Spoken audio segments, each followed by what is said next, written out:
right, welcome back. Welcome back to another week of best bets. And last week was a good week. Straight up 8-0 puts me into 38-24 as channel. A good week as well. The channel's been doing really well with Pick'em. 7-1 puts the channel up to 43-19 on the year.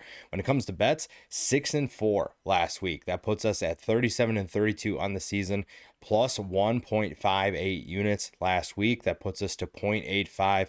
A little bit of a rough patch before that week, but we get back on track. The wins that we had last week, USF minus 27.5. That one was a bit of a sweated out kind of game.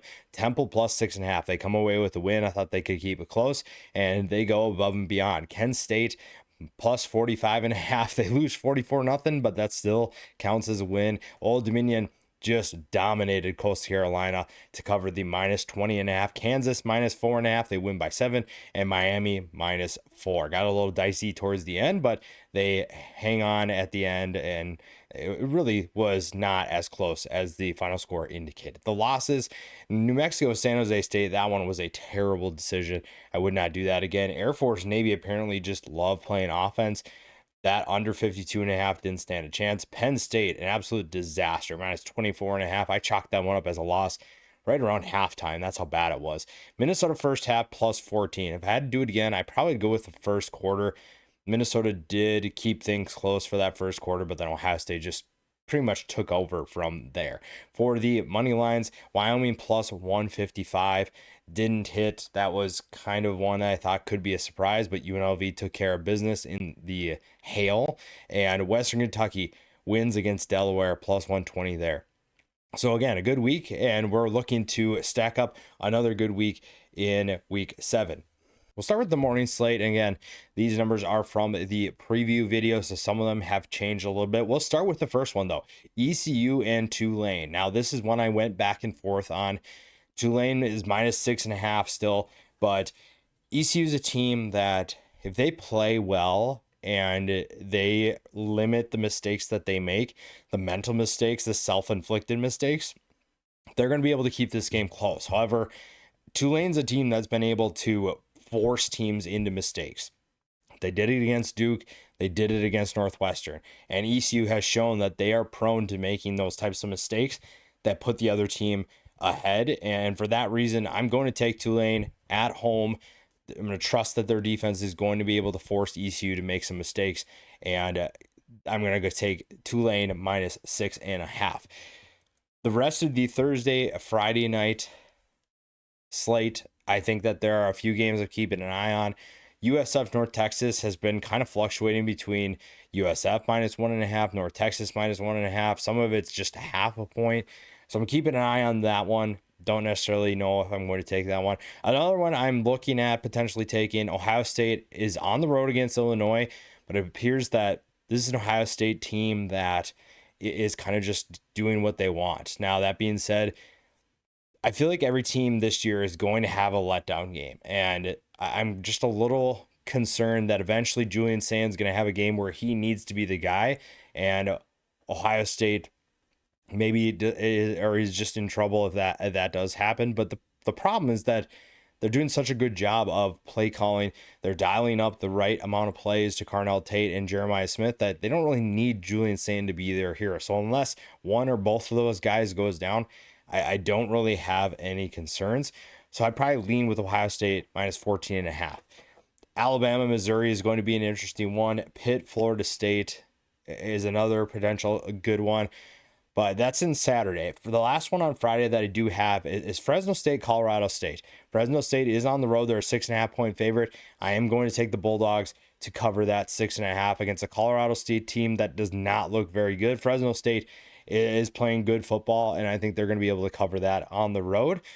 Then we get into the Saturday morning, the rest of them. I do think that this UCF-Cincinnati game is going to be a higher scoring affair. I think that it's going to be a really fun game to watch if you are a Big 12 fan. Cincinnati's favored by 11.5 points, but I'm going to take the over 53.5. Houston, Oklahoma State, I don't really feel comfortable touching without knowing what Connor Wegman's going to do. James Madison is a 17.5 point favorite against Louisiana.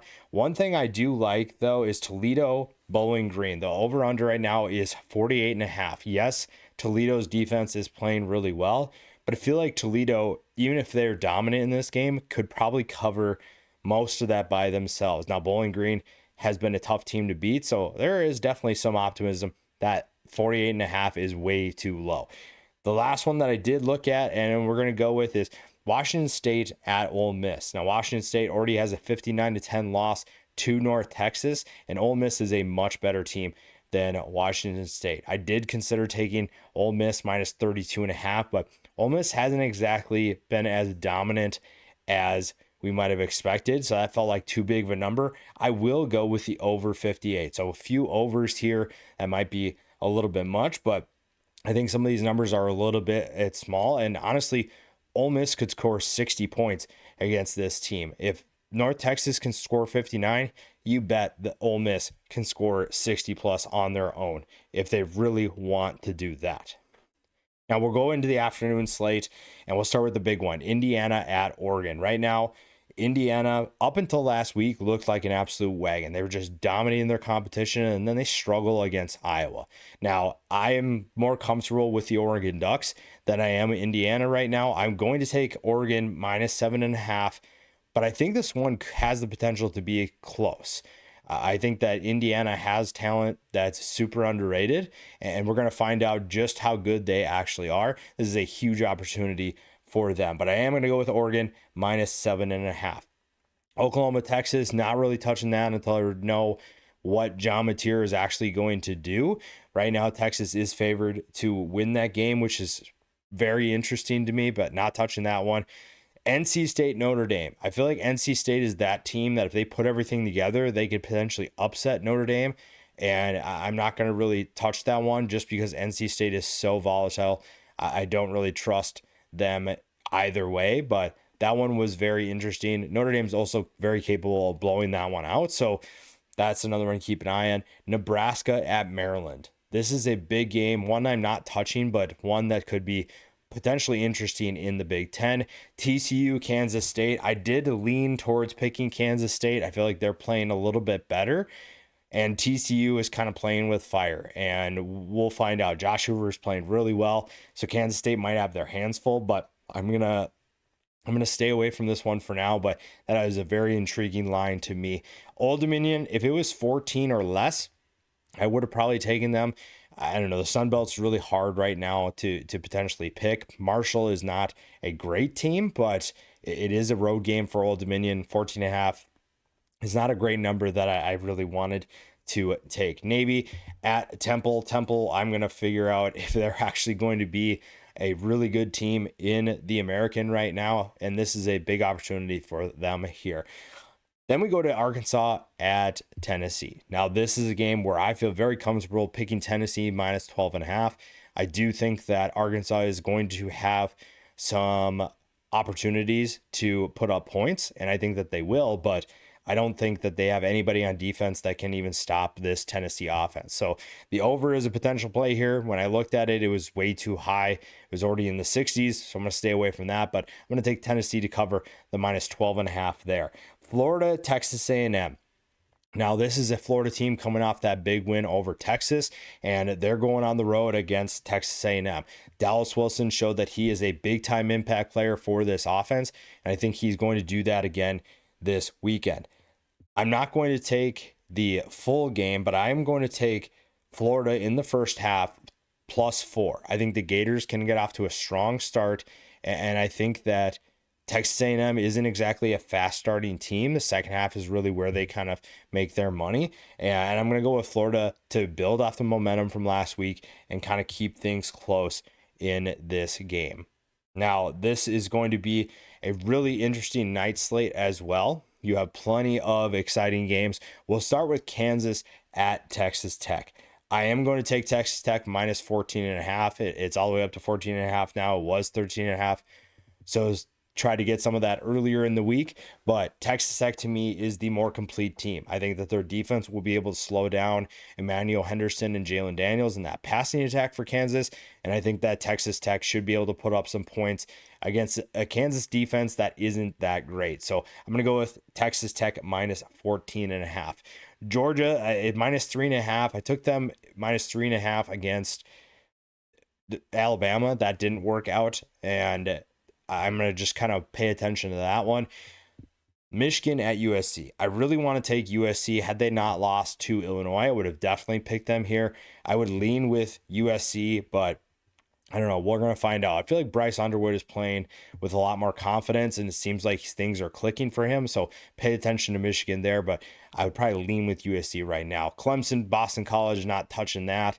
Clemson could win this game by a lot, or they could just struggle on the road.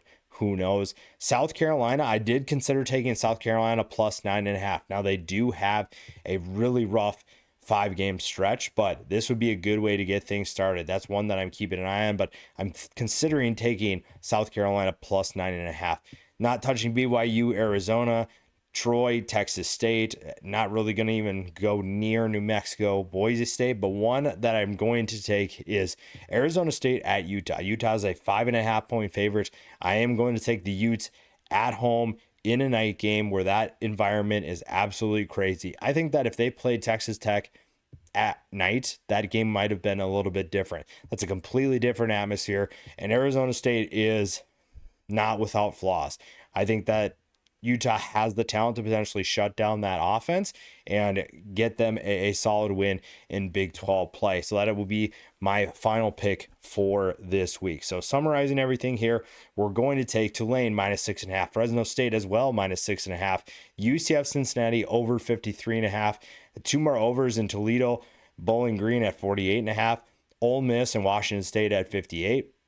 We're also going to take Oregon minus 7.5, Tennessee minus 12.5, Florida first half plus 4, Texas Tech minus 14.5, Utah minus 5.5. A couple of money lines that I do like. NC State, just again, that team is so volatile. Why not take a shot? Plus 1,100.